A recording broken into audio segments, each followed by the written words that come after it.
Olá! Vamos continuar a nossa aula Introdução à Mecânica dos Solos, parte 2, continuação sobre índices físicos e limites de Atterberg. Eu sou a professora Maria Giovana Parisi, do Instituto de Geociências, do IGC, UFMG. Bom, lembram daquelas fórmulas sobre índices físicos? Nós vimos índice de vazios, porosidade, grau de saturação, vimos teor de umidade, vimos massa específica aparente, massa específica aparente seca, massa específica dos grãos, densidade, não foi isso? Agora nós vamos brincar um pouco com esses parâmetros e fazer deduções de fórmulas que são fórmulas por onde a gente consegue obter os mesmos índices, entretanto, a gente trabalha menos com o parâmetro volume, porque é muito difícil trabalhar com volume, não é? Então, vamos ver. Índice de vazios e porosidade. Qual que é a relação de índice de vazios e porosidade? A relação, todas essas fórmulas, são muito fáceis de serem deduzidas, não é? Então, vamos ver aqui a fórmula original. Qual é a fórmula original de índice de vazios? Vamos lembrar. Índice de vazios é o volume de vazios. Lembram que eu falei para vocês que índice de vazios tinha um parâmetro que não variava e que porosidade tinha dois parâmetros que variavam? Então, o que é o índice de vazios, gente, em termos de volume? Vamos lembrar da fórmula. Volume de vazios dividido pelo volume da parte sólida, vezes 100, se fosse ser dado em porcentagem. E o que é a porosidade? É volume de vazios dividido pelo volume total. Então, a gente pode pegar o que eles têm em comum, que é o volume de vazios, né? E ir colocando o volume de vazios e substituindo o índice de vazios aonde tem o volume de vazios na fórmula da porosidade, e a gente vai chegar à conclusão de que o índice de vazios é igual a N, que é a porosidade, dividido por 1 menos N, que é a porosidade, 1 menos N, porosidade, né? Esse Nzinho. E a porosidade, ela vai ser igual ao índice de vazios dividido por 1 mais índice de vazios. Então, se eu chego no ensaio com uma resposta sobre qual é o índice de vazios, eu consigo achar a porosidade. Ora, nós não conseguimos achar o volume da parte sólida no ensaio do piquenômetro, porque uma vez que a gente chega na massa específica dos grãos, que é a massa da parte sólida dividido pelo volume da parte sólida, e eu consigo chegar na massa específica dos grãos, eu consigo chegar no volume da parte sólida. Se eu tenho o volume total, que é o volume da minha amostra de solo, né? Então basta medir o volume. Se eu tenho o volume total e eu tenho o volume de sólidos, eu chego no volume de vazios. Olha que bacana. Se eu chego no volume de vazios, tá resolvido. Eu tenho volume total, tenho volume de sólidos, tenho volume de vazios, não é?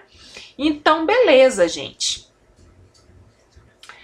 Vamos continuar aqui. As relações índice de vazios vezes grau de saturação vai ser igual teor de umidade vezes a densidade. Outra relação, a massa específica aparente seca, ela vai ser igual à massa específica dos grãos vezes 1 dividido por 1 mais índice de vazios. Doido, né? A partir do momento que eu tenho aqueles volumes todos, eu deduzo isso tudo. Massa específica dos grãos. Uma outra forma da gente falar sobre a massa específica dos grãos, jogando aí a porosidade, uma vez que a massa específica seca, ela tem uma relação com massa específica dos grãos e o índice de vazios, não é isso? Porque a massa específica seca também não divide pelo volume total, é a massa do sólido dividido pelo volume total. Então, se eu jogar o volume total aqui do índice de vazios, nossa senhora, eu chego, essa é a relação da massa específica seca. Olha o que eu estou pedindo para vocês fazerem, vocês vão deduzir isso, vão? E aí, a massa específica dos grãos vai ser a massa específica seca dividido por 1 menos N, porque se aqui tem E, e é N, 1 menos N, a gente vai comparando esses parâmetros aqui, essas fórmulas, e a gente chega nessa dedução. Outra forma de eu ter a massa específica aparente seca, esse seco aqui é de dry, tá bom? Porque às vezes aparece S de seco, às vezes aparece D de dry nos livros. É a massa específica dos grãos 1 menos N.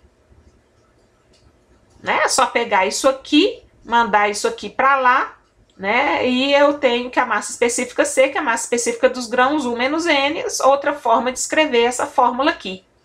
E uma fórmula muito importante, por isso eu pus ela em destaque aqui, é que a massa específica natural do solo, natural, ou seja, ela considera se tem água, se tem, né, ar, tudo, a massa específica natural, ela vai ser a sua densidade mais o grau de saturação vezes o índice de vazios, dividido por 1 mais o índice de vazios multiplicado pela massa específica da água.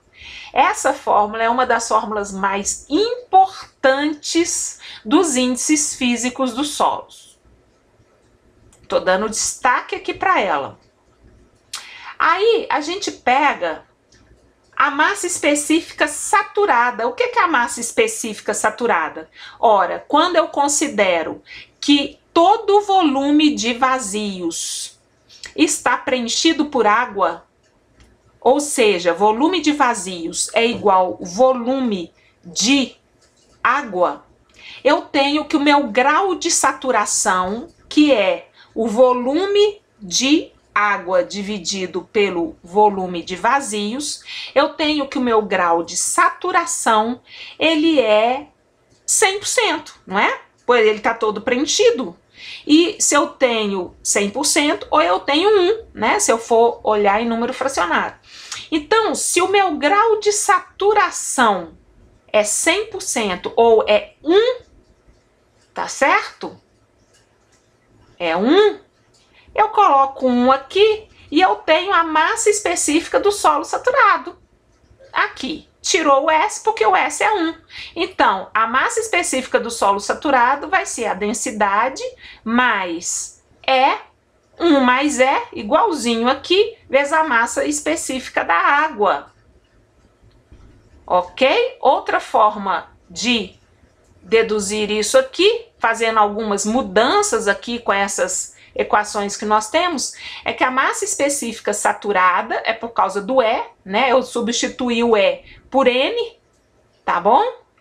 A massa específica pela porosidade, desculpa, não posso ficar falando N assim não.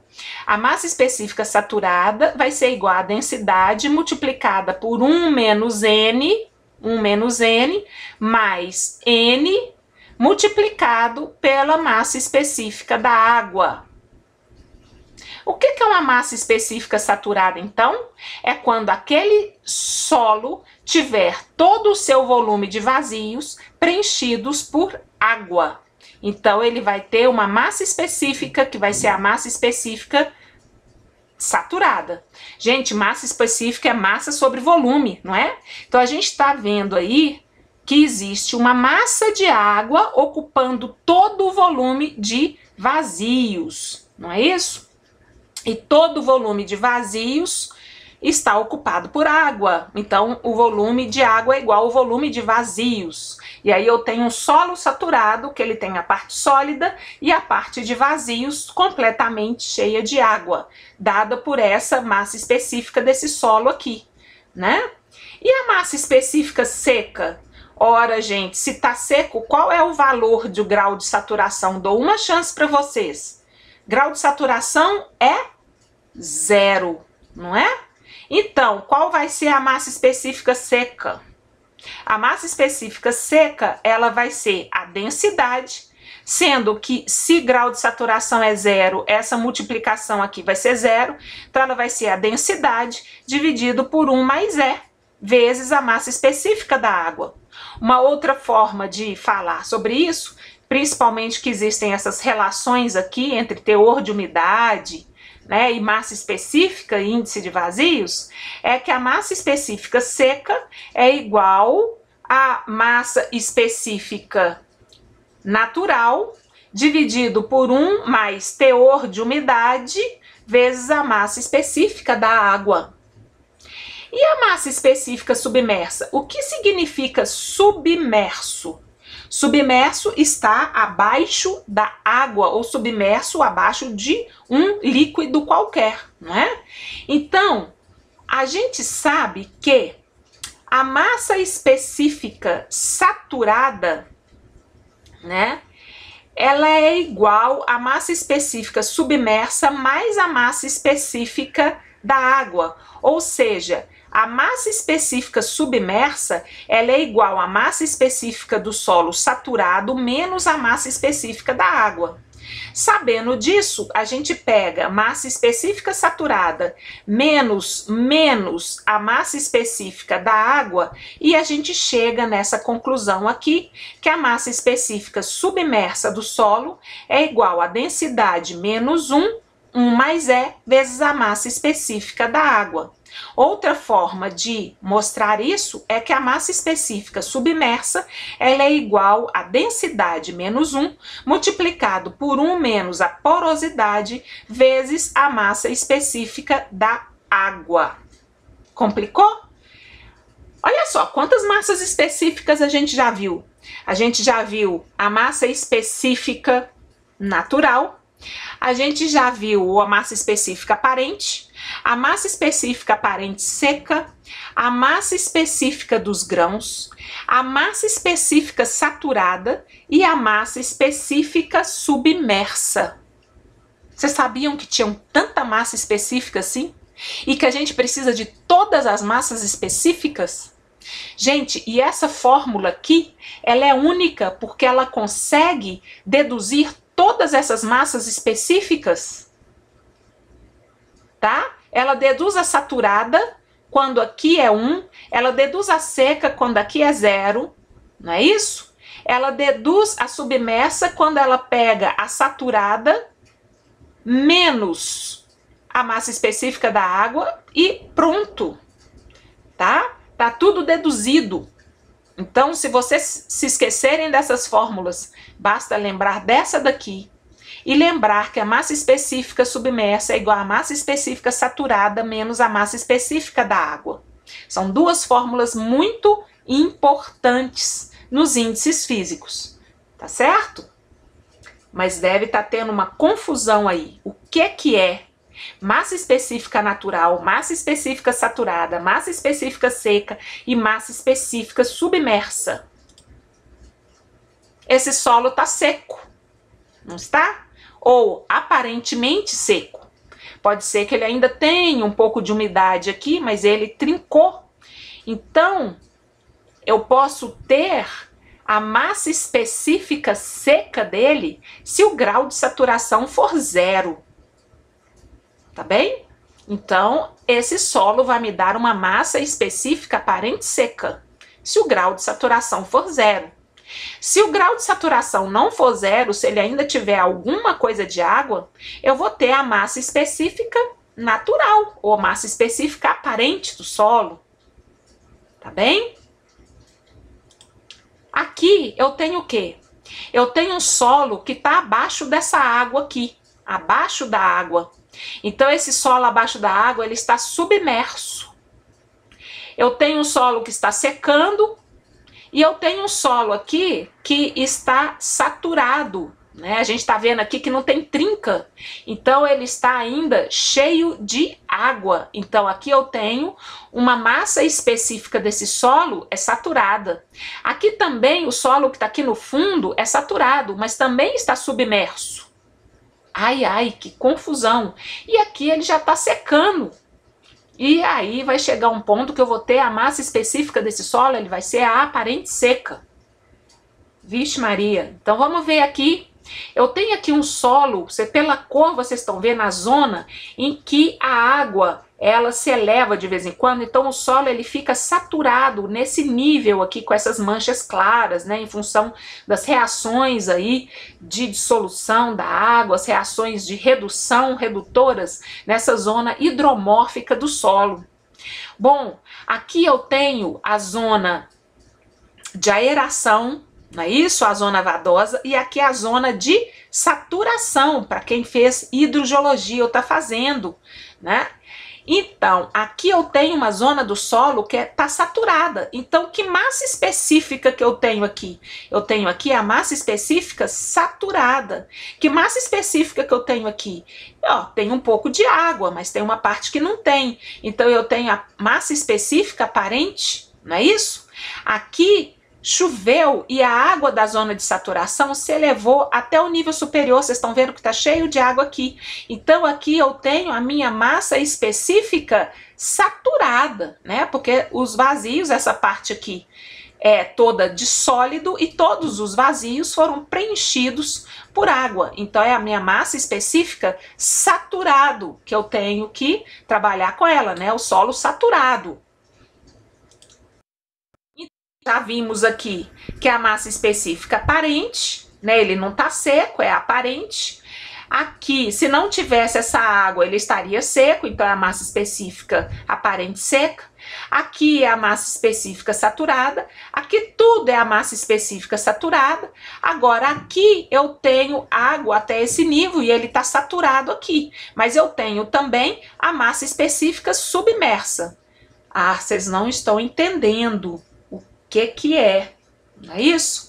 Então eu preparei um filme para vocês, caseiro, não reparem, tá? Mas eu fui lá na minha área, peguei um balde, peguei uma balança e preparei esse filminho para vocês, em que a gente vai ver a diferença da massa específica seca, massa específica saturada e a massa específica submersa. Só que a gente não vai ver a massa específica, nós só vamos ver, no caso aqui, a massa, tá certo? Porque eu não dividi nada por volume. Então a gente vai ver só o peso da toalha seca, da toalha saturada e da toalha submersa. Me deu muito trabalho fazer isso, eu fiquei toda molhada, foi uma confusão, né? Caiu água para todo lado, mas deu certo. Então vamos lá, gente, começando o filme. Bom, eu tô mostrando aí essa balança, ela tem um gancho na ponta, é uma balança que mede e a graduação. Então eu tenho quilo aqui embaixo, tá? Então aqui são 5 quilos. Então a gente tem a graduação, cada riscoinho maior aí é 1 quilo. Dentro desse saquinho, vocês estão vendo que tem um balde aqui com água. E dentro desse saquinho eu tenho uma toalha vermelhinha seca, completamente seca. Completamente seca. Coloco num plástico e eu vou colocar a balança, né, na alça aí da sacolinha plástica e eu vou medir o peso dessa toalha. Ó, deixa eu chegar perto aí. Bom, o peso, ó, tá pendurado ainda, viu, gente? Aqui é 1 quilo, aqui é meio quilo. Então, eu vou colocar que tem 250 gramas. Quilo é aqui dentro, tá? Aqui fora é libra. Então, 250 gramas pesa essa toalha sequinha. Agora, eu vou colocar essa toalha na água, porque eu quero saturar a toalha. Barulhão, não repare o barulhão.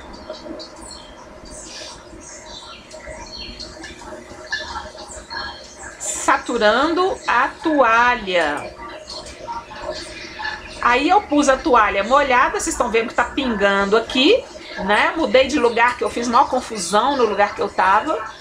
E olhem como que subiu de 250 gramas para quase 1,5 kg, tá? Quase 1,5 kg, considerando o saturado. Ó, esse risquinho aqui de baixo é 1 quilo. Beleza, gente. Agora eu vou colocar a toalha dentro do saco e dentro do balde com água, para que ela fique saturada ao mesmo tempo e também submersa. Deixa o passarinho cantar. Isso. Esse passarinho é da rua, viu, gente? Eu não tenho passarinho, não. Então, olha só. Bonitinho o passarinho, né? Vocês viram quanto que deu? Deu aproximadamente meio quilo. Submersa. Eu fiz outra experiência, mudei de lugar aqui. Vocês estão vendo que a toalha está submersa. Bem submersa. E eu só suspendi o saco assim, mas a força da água, né?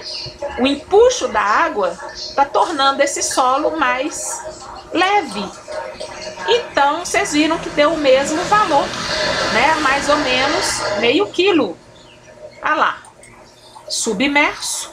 Existe aqui uma força, né? Essa água, ela tá fazendo uma força sobre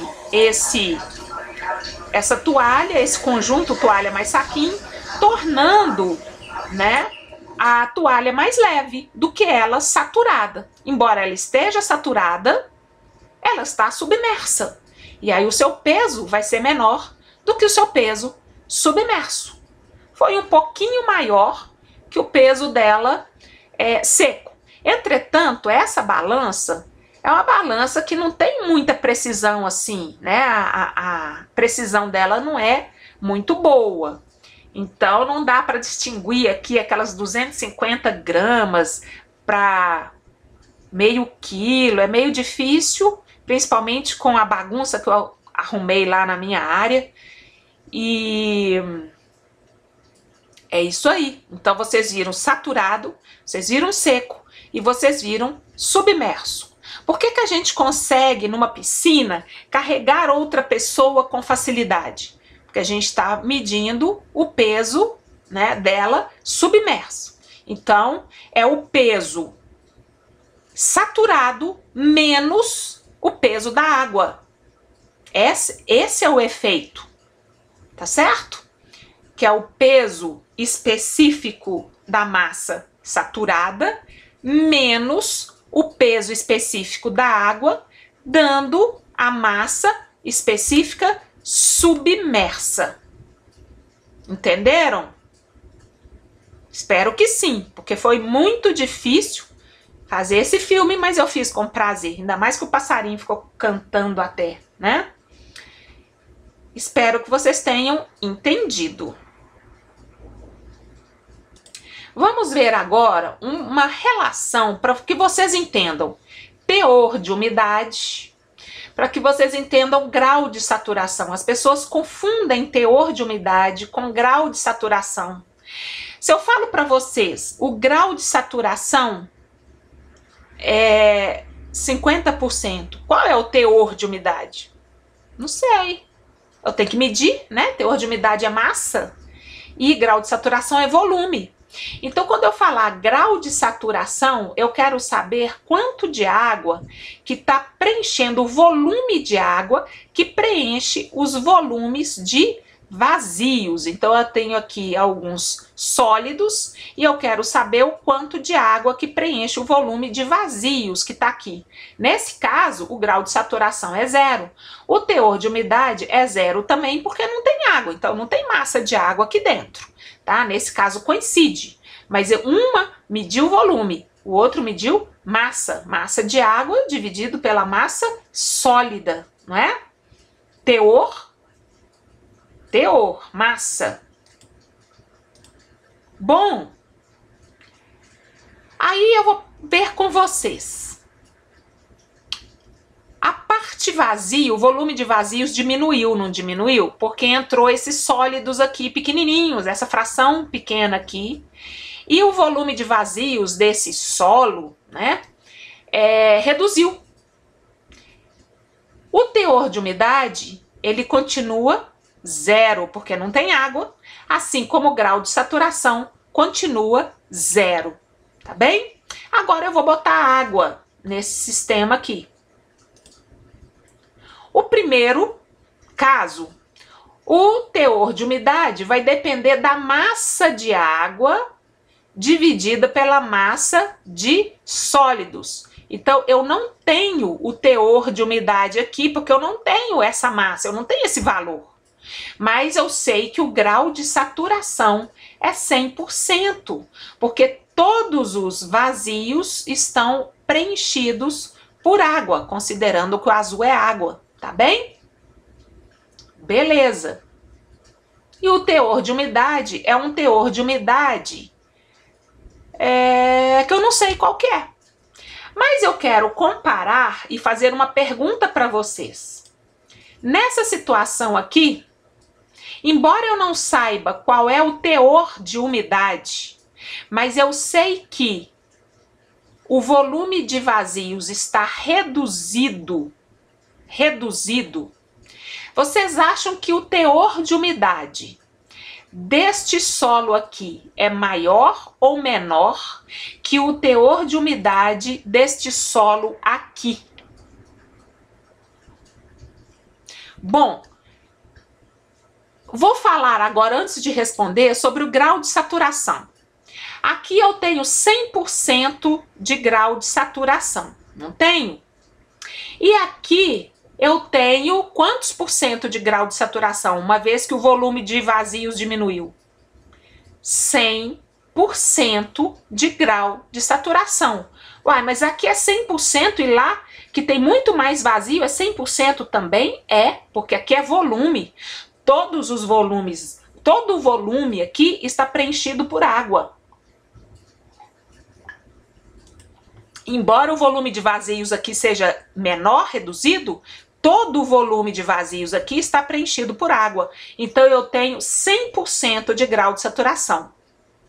Entretanto, se eu for medir o teor de umidade, a quantidade de água que tem aqui, se eu for pesar esta água, a quantidade de água que tem aqui, é muito menor, vocês vão concordar comigo, que a quantidade de água que eu tenho aqui. Então, o peso dessa água, dividido pelo volume da parte sólida, né, vai ser muito maior do que o peso dessa água dividido pelo peso da parte sólida. Eu falei volume ali, desculpa. Peso da parte sólida. Ok? Então, provavelmente o teor de umidade nesta situação 2 aqui é menor do que o teor de umidade nessa situação aqui. Principalmente porque aqui eu ainda tenho um aumento da parte sólida. Então, aumenta a massa sólida, não é? E a massa de água dividido pela massa sólida, esse resultado aqui vai ser muito menor do que o resultado da massa de água dividida pela massa sólida nessa situação. Então, eu posso ter o mesmo grau de saturação para teores de umidade diferentes. Gente, como que eu meço teor de umidade no laboratório? Muito simples. Eu chego no laboratório, eu peso a massa total daquela minha amostra, que é a minha massa aparente, porque ela contém água, não é isso? Eu peso a massa total, depois eu levo esse volume de amostra de solo para a estufa, lá deixo numa temperatura, tudo atendendo às normas técnicas da ABNT, levo para uma estufa, seco o solo completamente, tem lá o período, né, as 24 horas que tem que ser deixados lá, um período mínimo, seco esse solo completamente, assim eu peso o solo completamente seco, então eu vou ter a massa sólida, não é? A diferença da massa natural menos a massa sólida vai me dar a massa de água. Então, a massa sólida, que é o peso do solo seco, dividido pela diferença da massa total menos a massa seca, a massa sólida, vai me dar a massa de água. Pronto. Eu tenho a massa de água e eu tenho a massa sólida. Eu pego a massa de água, divido pela massa sólida e eu tenho o teor de umidade. É um dos ensaios, um dos primeiros ensaios que a gente faz no laboratório de solos, ok? Entendido essa diferença? Eu não quero que vocês confundam teor de umidade com grau de saturação e nem confundam grau de saturação com teor de umidade. Aqui eu tenho um grau de saturação de 50%. Qual é o teor de umidade? O teor de umidade deve ser também a metade, né, desse teor de umidade aqui. Eu não sei qual que é, mas é um valor. Não é 50%, mas é um teor de umidade que a gente tem que medir com as massas. Tá bem?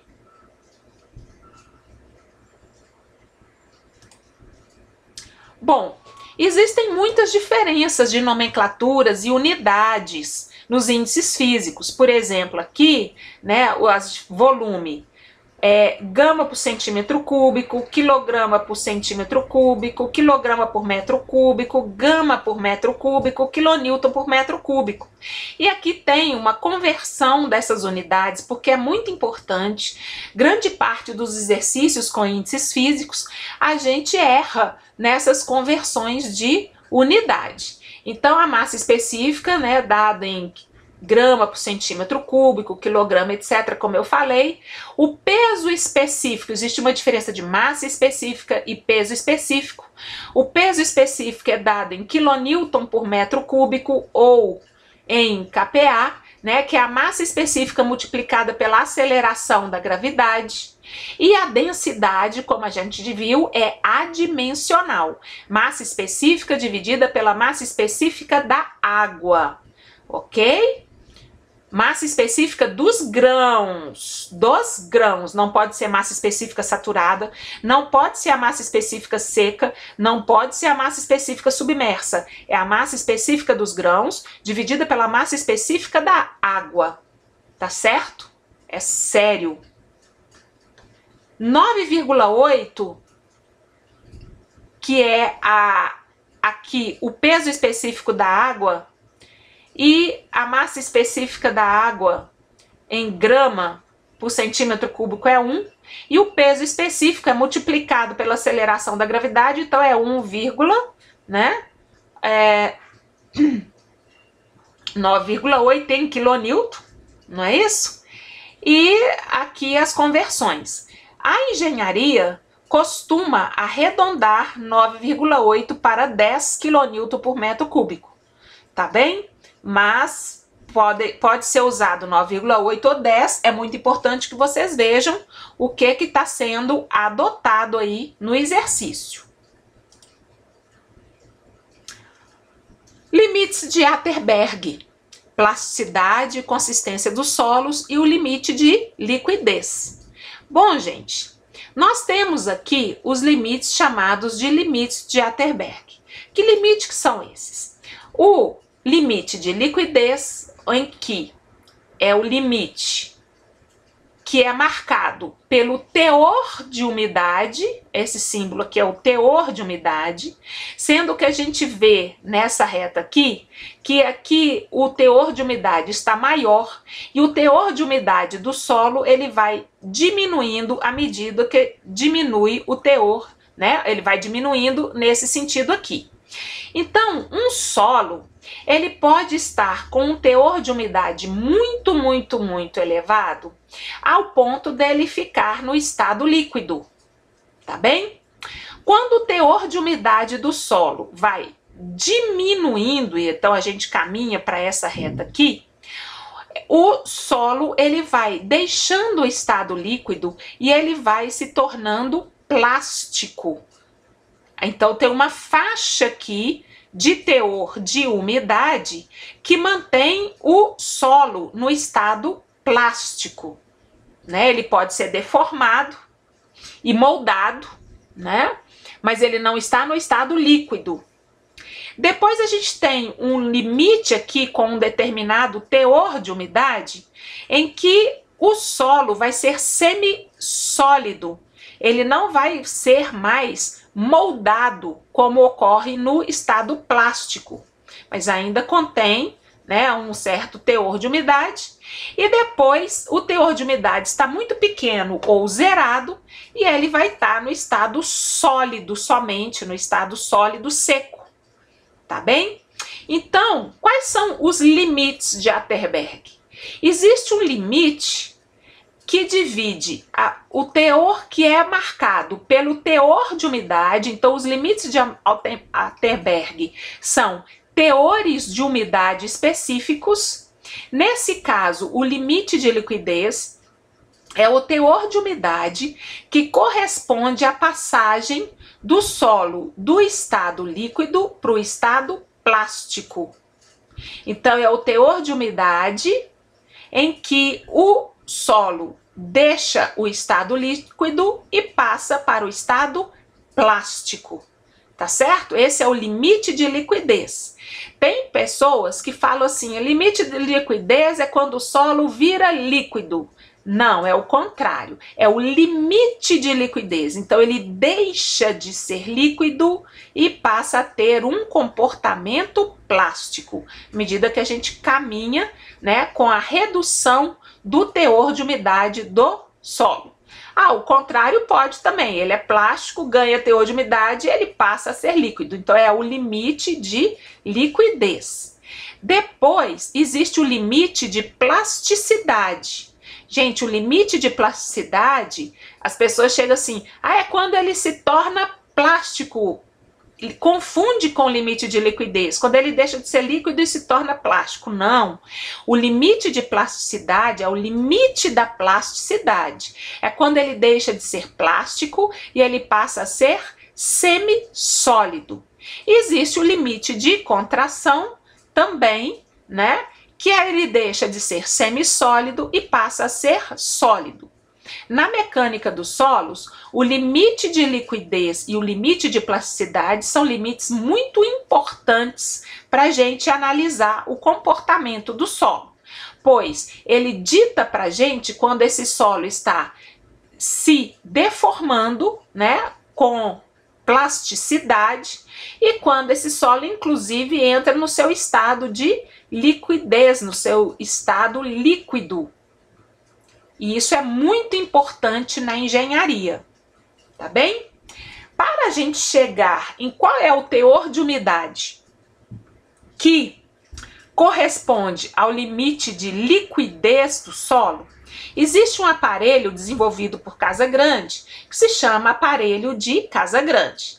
Esse aparelho consiste rapidamente em a gente colocar aqui uma fração do solo, uma fração fina do solo, de acordo com as normas da ABNT, nessa cápsula metálica aqui, e a gente vai preenchendo essa cápsula com solo, e esse solo ele tem um determinado teor de umidade, geralmente um teor de umidade mais próximo aqui dessa faixa aqui, um teor de umidade um pouquinho maior, e a gente coloca, preenche essa cápsula com solo, pega um cinzel, faz uma ranhura no cinzel aqui nesse solo umedecido, né? Roda essa manivela de forma que essa manivela eleva a cápsula e faz a cápsula bater nessa base. E a gente vai contando o número de golpes que a cápsula faz batendo aqui nessa base, até que essa ranhura que a gente fez com o cinzel, ela se feche em função do impacto da cápsula nessa base, não é isso? E também em função do seu teor de umidade, que permite a movimentação do solo e fechamento dessa ranhura aqui que a gente fez com o cinzel. Difícil de entender? Então a gente vai ver também um filminho sobre isso, mas eu vou explicar um pouquinho antes, né? Que quando a gente usa aparelho de casa grande, a gente faz uma reta, né? A gente coloca aqui um gráfico em que eu tenho o teor de umidade na ordenada e o número de golpes aqui na abscissa. Eu tenho 1, 2, 3, 4, 5 amostras em teores de umidade diferentes. Vocês estão vendo aqui, ó, o teor de umidade aqui, ele é elevado aqui, então em teores de umidade diferentes, tá bem? Bom, à medida que, quando eu tenho um teor de umidade maior, mais elevado, o número de golpes necessários para fechar a ranhura, quando eu giro essa manivelinha aqui e essa cápsula levanta e bate, dá um golpe, levanta e bate, dá um golpe, o número de golpes necessários para fechar a ranhura é muito pequeno, porque pelo fato dela estar líquido, ele se movimenta com facilidade, não é isso? Se o teor de umidade diminui, o número de golpes vai ser maior para fechar a ranhura.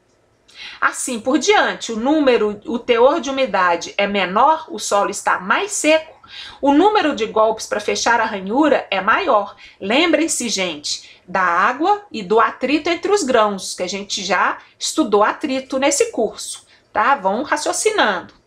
E quando o teor de umidade está menor ainda, então menor é o número de golpes, aliás, maior é o número de golpes para fechar a ranhura e assim por diante.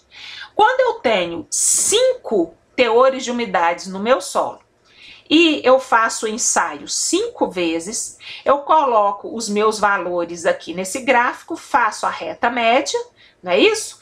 E eu tenho aqui a graduação do número de golpes e o limite de liquidez vai corresponder pela convenção do ensaio desenvolvido por Casa Grande ao teor de umidade correspondendo a 25 golpes. Tá certo? Entendido isso? Como que eu meço o teor de umidade? Ah, eu já expliquei. A gente pega o nosso solo, não é isso? Mede ele com a umidade,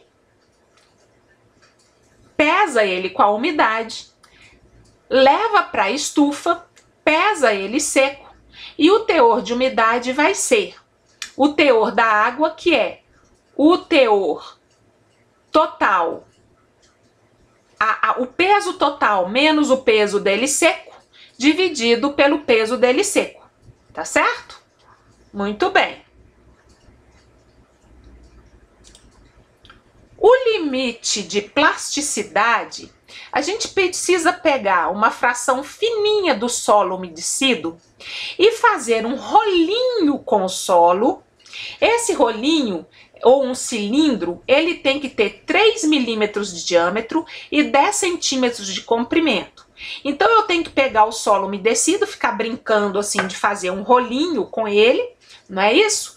E esse rolinho, ele tem que ir crescendo e eu continuo fazendo rolinho até que eu faça um cilindro de 3 milímetros de diâmetro e 10 centímetros de comprimento.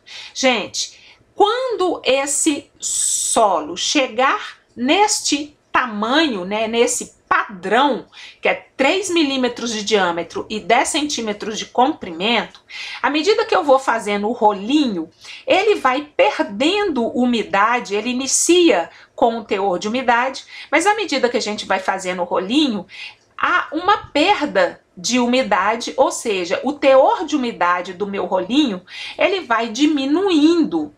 Até que quando eu chegar nesse modelo padrão e eu continuar rolando a minha amostra de solo que eu estou fazendo no cilindro, quando eu chegar nesse padrão e ela não crescer mais, então ela não passar de 10 centímetros e ela começar e também não afinar mais que 3 milímetros e nem passar de 10 centímetros e ela ficar estável naquele tamanho padrão que é esse aqui, ela não alterar mais a minha amostra, significa que o solo está entrando no limite de semissólido. Então, é o limite de plasticidade. Ele está saindo do estado de plasticidade em que eu consigo moldar até um ponto em que eu não consigo moldá-lo mais. Ele começa a ficar estável nesse tamanho aqui. Então, ele está no limite de plasticidade. Ora, vamos ver como é que faz esse ensaio? Eu peguei esse vídeo, que vocês também vão ver. Ele não é da professora Nilene, mas ele foi feito por alunos de engenharia civil no ano de 2014, do curso UNIC, da Universidade UNIC de Rondonópolis, tá certo? Os alunos são Alexandre José Vieira dos Reis e Cleito Rocha de Araújo. 2014, né? Já estão para lá de formados aí, já profissionais, e eles devem rir muito desse vídeo que eles fizeram, mas ficou um vídeo muito legal, parabéns pelo trabalho. Bom, é isso, vocês vão assistir esse vídeo para ver a determinação do limite de liquidez e do limite de plasticidade, que são os limites de Atterberg. Bom, o que significa esses índices, esses limites? Só para a gente terminar. O limite de liquidez é um teor de umidade, não é? O limite de plasticidade é um teor de umidade também. O índice de plasticidade é o limite de liquidez, que é o teor de umidade do limite de liquidez, e o teor de umidade do limite de plasticidade obtido pelo ensaio de plasticidade. E a gente tem um índice que é chamado índice de plasticidade. O índice de plasticidade, se ele fica entre 1 e 7, significa solos fracamente plásticos.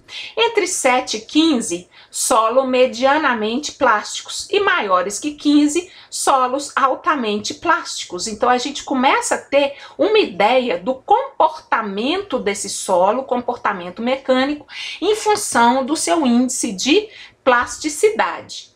O índice de consistência, né? Ele é o limite de liquidez menos o teor de umidade natural do solo, quando a gente iniciou, né,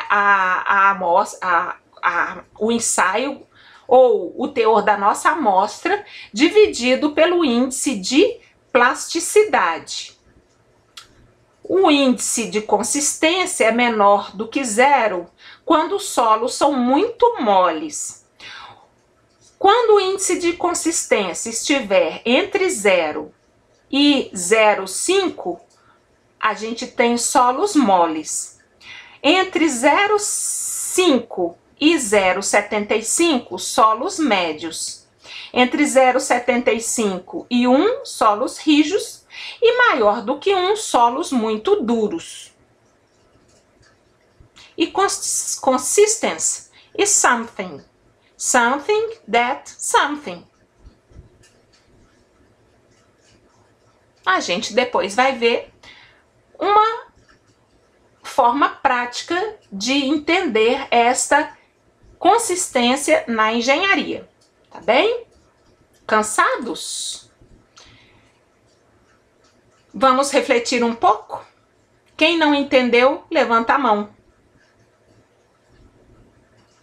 O que você não entendeu, Manolito? A Mafalda tá lá. Nada desde março até agora. O que isso significa?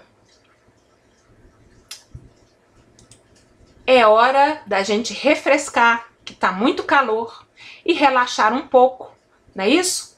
Vamos tomar um suquinho.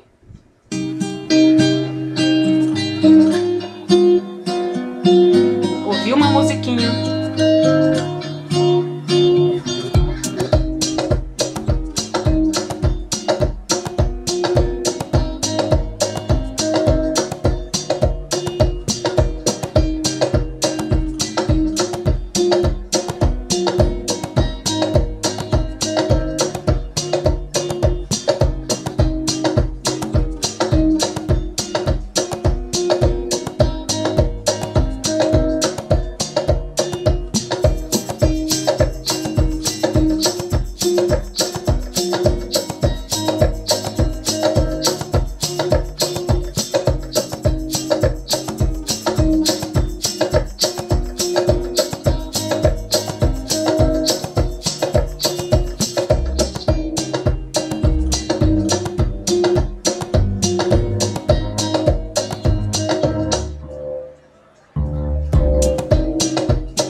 se esqueçam de assistir o vídeo dos ensaios de limite de liquidez e plasticidade.